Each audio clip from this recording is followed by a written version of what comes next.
श्रीकृष्णाने भगवद्गीतेत केलेला उपदेश.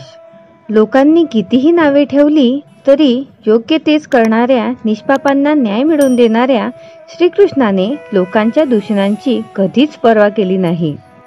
आज कलियुगात दुःखापासून मुक्ती हवी असल्यास वा जीवनात कुठल्याही प्रतिकूल परिस्थितीला सामोरे जायचे असल्यास श्रीकृष्णाने भगवद्गीतेत केलेला उपदेश नक्कीच ऐका.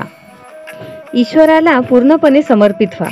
तो परमेश्वर तुम्हाला सगळ्या पापातून मुक्त करेल. कर्म करत राहा, फळाची चिंता करू नका. आयुष्य न भूतकाळात आहे ना भविष्यात. आयुष्य आहे ते फक्त आत्ताच्या क्षणात, वर्तमानात.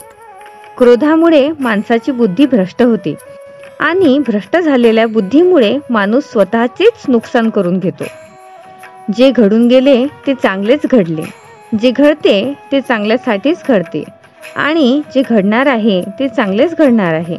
त्यामुळे परमेश्वरावर विश्वास ठेवत चांगली कर्मे करत राहा.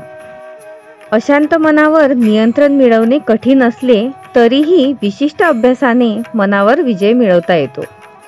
माणूस त्याच्या जन्माने नव्हे तर कर्माने महान बनतो. परमेश्वर चांगल्या लोकांची खूप कठीण परीक्षा घेतो, पण तो त्यांची साथ कधीच सोडत नाही. आणि परमेश्वर वाईट लोकांना बरेच काही देतो, पण तो त्यांची साथ कधीच देत नाही. सतत संशय घेणारा माणूस या जगात काय कुठेच आनंदी राहू शकत नाही. स्वतःच्या कर्मापासून कोणीच पडून जाऊ शकत नाही.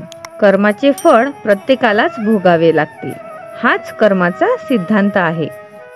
संपूर्ण व्हिडिओ पाहण्यासाठी मी तुमची खूप खूप आभारी आहे. व्हिडिओ आवडला तर लाईक करा, शेअर करा आणि असेच नवनवीन व्हिडिओ पाहण्यासाठी माझ्या चॅनलला सबस्क्राईब करायला विसरू नका. धन्यवाद. जय हिंद, जय भारत, वंदे मातरम. थँक्यू.